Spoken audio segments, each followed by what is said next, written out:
Hello there, I'm Lloyd Evans. Welcome to Ramacrow. It's time for another voicemail. Today's voicemail is from an anonymous caller. Let's listen to what they have to say. Hi, Lloyd. I'm not going to say my name, but you could play this recording if you would like. Um, so my husband and I got into a little bit of a disagreement last night, and I'm just here to vent, I guess you could say. So, basically, my husband was never raised a Jehovah's Witness. So we have, well, I guess I have friends that still are. And I guess they pretty much know how I feel, but sometimes we get into discussions, and I think that he thinks that I maybe push too hard, and I don't know. The disagreement was a discussion I had that I was kind of, well, as he says, gloating about a little bit, and I felt like maybe he was right, but I think that he thinks that I push too hard to, in a sense, like I am trying to get them to come out of the cult. And I guess maybe like he's like, what are you trying to achieve when you say these things? um they're in it, like they're not leaving. And I understand that, and I do tell myself that I'm not going to get into it, but sometimes I can't resist. So I don't know. I guess basically I was talking, somebody sent me something by accident. They said it was by accident. I think it was because it was in a group message, and I think she meant to send it just to her sister. And I was like, "Why are you sending me this?" And then she responded and was like, "Oh, that wasn't meant for you. I'm sorry." And then when I saw it, I had to comment on it, and then we went back and forth, and then I was kind of poking fun a little bit at it, I guess, and that's where he says that I like took it too far. Like I said something about the cartoon character because I think she sent it to her sister for the kids, and she said, "Well, it's for." I said, "Wow, they're making Jesus like a cartoon," and I kind of like poked fun at that a little bit. She said, "Oh, it's for the kids," and so then I said, "Oh well, um they're really going easy on them now." I said my remembering from when I grew up was getting PTSD from the my book of Bible stories and having nightmares. And then she started, "Oh, I really wish that you would study with somebody. I'm so sorry you had a bad experience. I'm not saying it would be all roses." Anyhow, we went back and forth a little bit. I said, "No way. Like, I don't believe it anymore.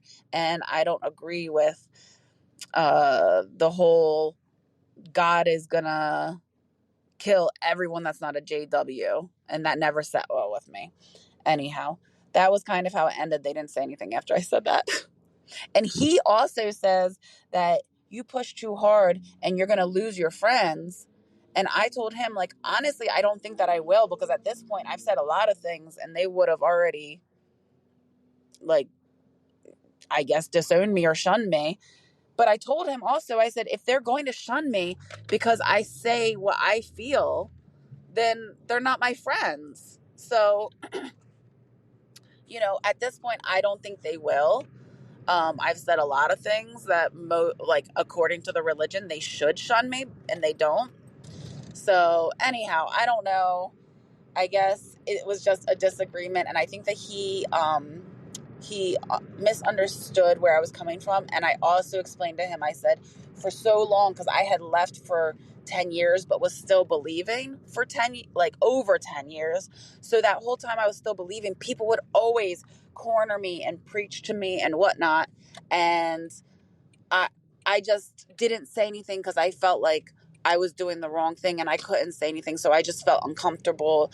And so now, no, I'm not going to just sit back and not say anything. I'm going to say how I feel, and I'm not going to be ashamed of it, because for so long I was ashamed of it, and I was ashamed of myself for not going to the Kingdom Hall. And anyhow, I'm losing time here, but that's pretty much, I think, everything that I wanted to say. Thank you. Have a good day. Thank you so much for that voicemail. Well, I can see both sides, to be honest. I can see your side and I can see your husband's side. And I think your husband has your best interests at heart. In other words, I don't think he's trying to silence you or telling you to kind of shut up or anything. I think he seems to be coming at this from a good place, namely that he maybe sees the value of you having friends in your life that have known you for many years, and he wants to avoid, or he'd like to help you avoid a situation where you end up needlessly kind of estranging yourself from friends who you could have in your life if you were able to perhaps be a little bit more diplomatic. If I can maybe paraphrase his position without him being in the room, that's what it sounds like he's trying to achieve. On the other hand, I can very much relate to your position. You are a grown-ass adult, especially when people are confronting you accidentally or otherwise with triggering material. Why shouldn't you be able to say what you think? And if they're really your friends, especially, why can't you be yourself with them? Why can't you say, cartoon Jesus? That, by the way, really perplexes me as well. That just would not have been acceptable in my upbringing to depict Jesus in that way. Anyway, I digress. Basically, I can see both sides in this. And I don't think there's really an easy answer. I think that in any human relationship, it's kind of transactional, isn't it? You give and receive, and you understand that just because you have an opinion on something, perhaps that your friend is doing or saying, that doesn't necessarily mean that you have to say it. Sometimes you do have to say if something is really upsetting you or bothering you, or if you can see your friend doing something that is going to harm them. There are times when, you've just got to say what needs to be said, irrespective of whether it's going to be received well or not.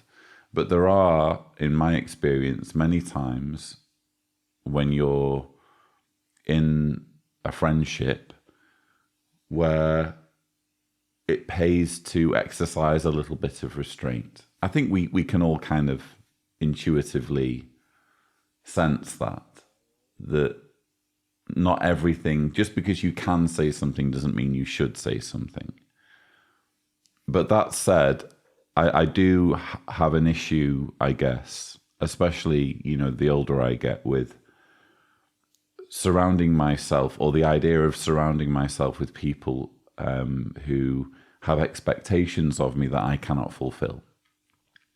And if your friends who are believing Jehovah's Witnesses are fine with you kind of giving them some pushback, then that's fantastic, And I guess you will know your friends better than your husband does. What you don't want is a situation where you're almost fearful of your friends, or especially, as we've repeatedly discussed on this channel, or where you have a friendship that's really conditional on you saying and doing the right things. And you are best placed to decide, what the nature of your friendship is, whether you are experiencing conditional love, whether you do feel like you're being gagged, essentially, or whether there is room for a little bit of light-hearted banter every now and then, where you can just, without any expectation of trying to sway them or trying to pull them out of the cult necessarily, you can just say it how it is. You know, maybe they even appreciate that on some level. It's difficult, to be honest. It's difficult to give you advice without knowing more. And I wish I could be more definitive in my advice.